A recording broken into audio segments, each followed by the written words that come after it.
Assalamualaikum warahmatullahi wabarakatuh.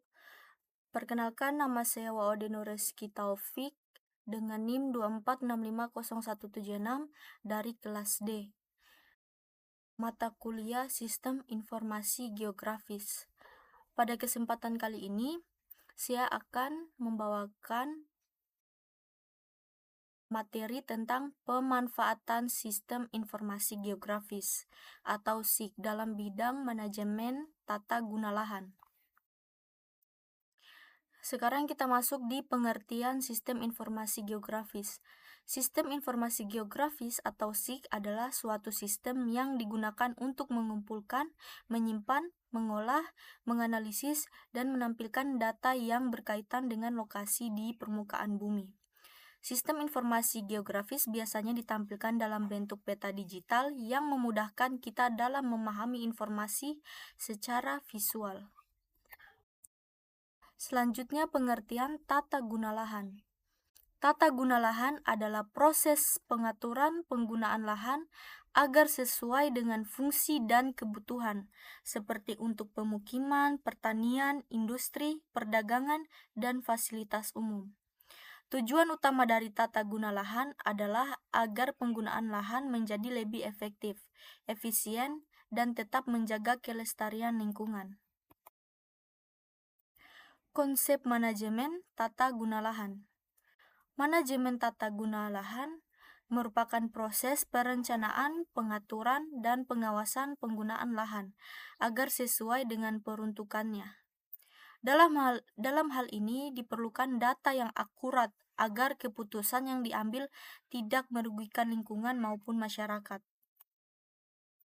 Dalam bidang manajemen tata guna lahan, sistem informasi geografis memiliki banyak manfaat penting, yaitu pertama, penentuan zonasi lahan dan analisis kesesuaian lahan, perencanaan pembangunan wilayah, pemantauan perubahan lahan, pengendalian pemanfaatan lahan, pengambilan keputusan, dan mendukung pembangunan berkelanjutan. Penentuan zonasi lahan. Sistem informasi geografis digunakan untuk membagi suatu wilayah menjadi beberapa zona sesuai dengan fungsi dan peruntukannya.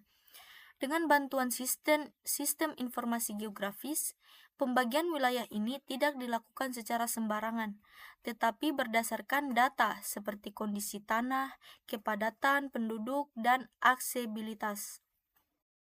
Sebagai contoh, suatu wilayah dengan kepadatan penduduk tinggi akan lebih cocok dijadikan zona pemukiman, sedangkan wilayah dengan sumber daya alam tertentu bisa dijadikan zona industri atau pertanian. Dengan adanya zonasi ini, penggunaan lahan menjadi lebih teratur, terencana, dan mengurangi konflik antar kepentingan. Selanjutnya masuk di analisis kesesuaian lahan. Sistem informasi geografis memungkinkan analisis mendalam terhadap kesesuaian suatu lahan untuk tujuan tertentu. Analisis ini dilakukan dengan mempertimbangkan berbagai faktor seperti jenis tanah, kemiringan lereng, curah hujan, ketinggian wilayah. Sebagai contoh, lahan dengan kemiringan tinggi tidak cocok untuk pembangunan karena rawan longsor, tetapi bisa dimanfaatkan sebagai kawasan konservasi. Dengan analisis ini, penggunaan lahan menjadi lebih tepat dan tidak merugikan di masa depan. Perencanaan pembangunan wilayah.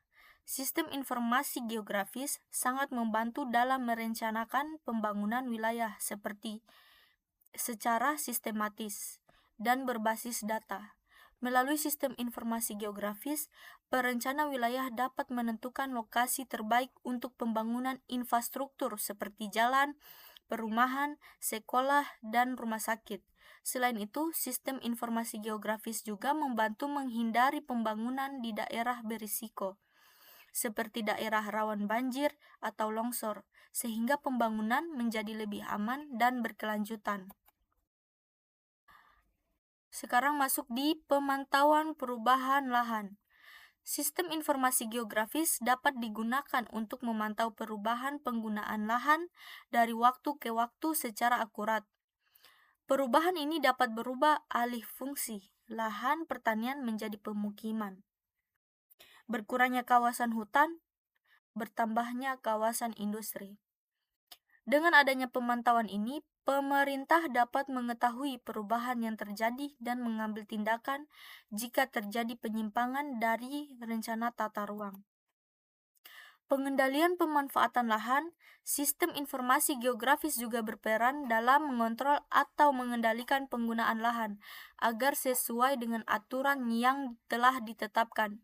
Misalnya, jika suatu wilayah telah ditetapkan sebagai kawasan lindung, maka sistem informasi geografis dapat membantu memastikan tidak ada pembangunan ilegal di area tersebut. Hal ini sangat penting untuk menjaga keseimbangan lingkungan dan mencegah kerusakan alam. Masuk di pemantauan perubahan lahan. Sistem informasi menyediakan data yang lengkap dan akurat, sehingga sangat membantu dalam proses pengambilan keputusan. Pemerintah dan perencana wilayah dapat menggunakan data dari sistem informasi geografis untuk menentukan kebijakan yang tepat, seperti penentuan lokasi pembangunan, pengelolaan wilayah perkotaan, penataan kawasan industri. Dengan adanya sistem informasi geografis, keputusan yang diambil tidak hanya berdasarkan perkiraan, tetapi berdasarkan data yang valid. Masuk di pemantauan perubahan lahan.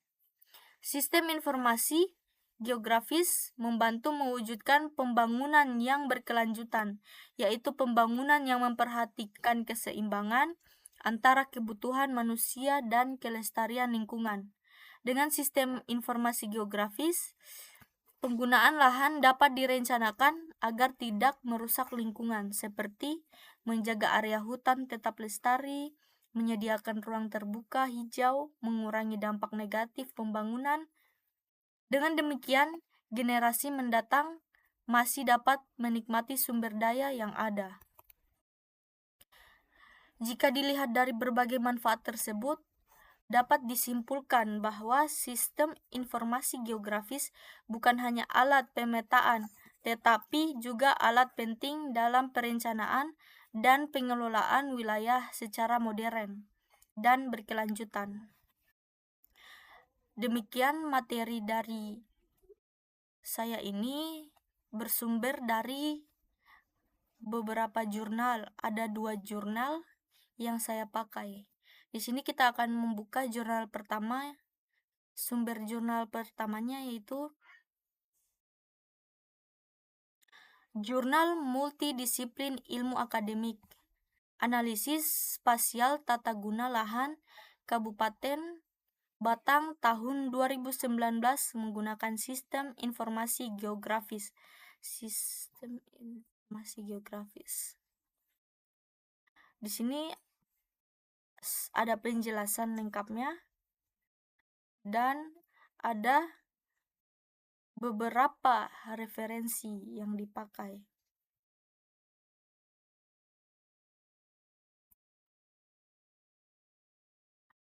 Terus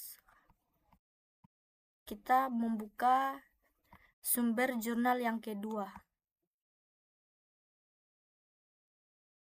yaitu dari Universitas Bina Dharma, Jurnal Ilmiah Matrik, Pemetaan Tata Guna Lahan Pertanian dan Perkebunan di Kabupaten Empat Lawang.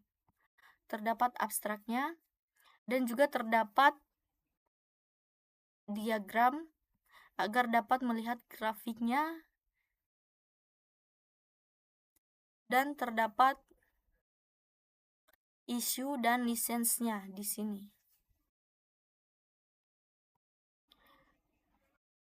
Mungkin saya akan menyertakan sumbernya, 2 sumber ini.